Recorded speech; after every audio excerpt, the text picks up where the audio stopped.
Hey there campers, it's Jason again with another Scouting at Home video. Today, as a part of our series on first aid, we're going to talk about blisters. So a blister is an area on the skin, either generally on your hand or your foot, that gets injured due to friction or impact, sometimes a burn, though we're not going to talk about burns today, that becomes raised and filled with fluid. And they're painful, and if you don't take care of them, they can get worse and worse and worse. You want to try and prevent blisters. We'll talk about prevention, but we'll also talk about how to treat a blister if it does happen. So first thing you always want to be aware of is when you're dealing with a blister, don't ever pop it. If you pop a blister, or if you allow a blister to get popped because you don't treat it, they're much more prone to get infected, and then you have a whole nother thing that you have to deal with. So we'll talk about how to deal with blisters in a way that that we're not popping them, and we're protecting them and keeping them from getting popped. So luckily, I don't actually have a blister that I'm going to deal with right now. So instead, I drew one on my hand, right? So we're going to pretend that this little circle is a blister. So clearly I wouldn't want to pop that, but I do want to cover that and protect that. And one of the ways that you can do that is with a product called moleskin. You can see that there. It is a thick-ish padding that's really soft. You can buy this at the Walgreens or any drugstore. You can get it at Walmart. And I think you can even get it at Outfitters. But so what you want to do is you want to cut an area or cut a piece of moleskin larger than the area of the blister. So in this case, I'm going to cut it this way. I like to put rounded corners on my moleskin so that it doesn't get caught on anything and want to peel up. So cut a piece of moleskin. You can see the rounded corners there, and I could put that over the top of my blister. Now, in some cases, that blister is going to be thicker and raised, and you might have to put another piece of moleskin underneath. Now, what you would do with that second piece underneath is you want the outside of it to be the same size as the piece that you're going to put on top. So I'm going to cut around the first piece.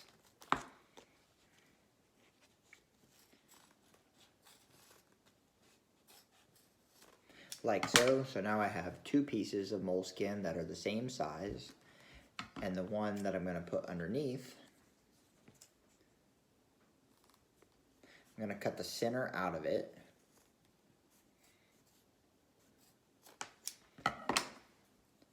So that hopefully, see the blister, you see the center, and you see how it goes around the blister, but not on it. And what that does is it raises the second piece of moleskin up above the top of the blister and helps to protect it so that it doesn't push on it. And so on your hand, you're not going to notice it so much. But if you've got a blister on the bottom of your foot, something like this will really help to keep the weight off of the blister and keep it on the skin around it and keep that blister from getting worse. It definitely hurts a whole heck of a lot less if you raise that up that way with a couple layers of moleskin. Ideally, you would want to prevent a blister from happening in the first place. You'll sometimes, as a blister is forming, you'll get what's called a hot spot. And you can feel that area starting to, feel hot. That's why they call it a hot spot. But it's pre-blister. And so if you feel that happening, if you stop what you're doing, if you're hiking or working or whatever it is, stop what you're doing, take off your boots and your socks, and put moleskin directly like this on that area before it becomes a blister. Then that will protect it, and that friction will happen on the top of the moleskin and not on your actual skin any longer. and should help the blister stop from happening. So a couple of things to think about as you're thinking about prevention is if you are working with your hands and doing a lot of work, like with a shovel or an axe or a rake or something like that, wearing gloves will help to prevent a blister. If you're hiking, especially if you're hiking long distances, a lot of work can be done to prevent blisters from happening. Take an extra pair of socks, and as your socks get sweaty or if they get wet, change them. Use good like wool hiking socks or just a good hiking sock will make a big difference. Make sure that it fits. Also, make sure that your hiking boot is waterproof. Make sure that it fits well, that it's broken in. Don't go for a long hike on a brand new pair of boots.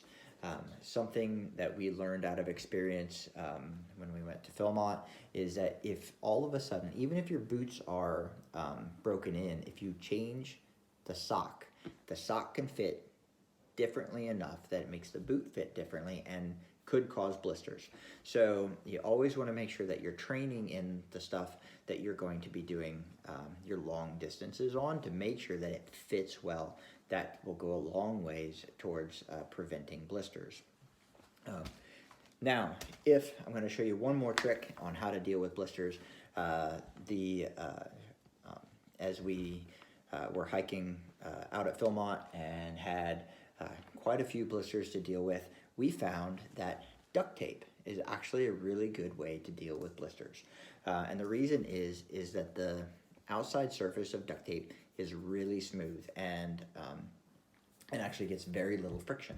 And so what you can do is you can rip off a piece of duct tape, cut it small so that it will just cover the area that is impacted by the blister, much like you do with moleskin.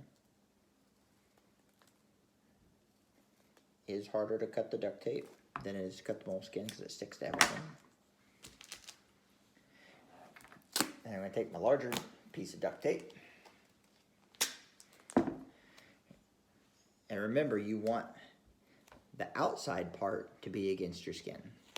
So stick the duct tape to the duct tape. This is black duct tape, but it all works the same. And what you'll do is you'll put this over the top of the blister and wrap this up around your foot, your toe, whatever. And that will do quite a lot to help dealing with blisters. If you're not getting any relief from moleskin or from those blister packs that you can buy in the drugstore, sometimes duct tape can go a long way. I've seen lots and lots of people deal with lots and lots of blisters very effectively with duct tape. So remember, again, with blisters, a few things to remember is don't ever pop it. Like I said, it could lead to infection, and then you have a much larger problem to deal with. Blisters are painful, but if treated correctly, they generally resolve themselves in a couple of days.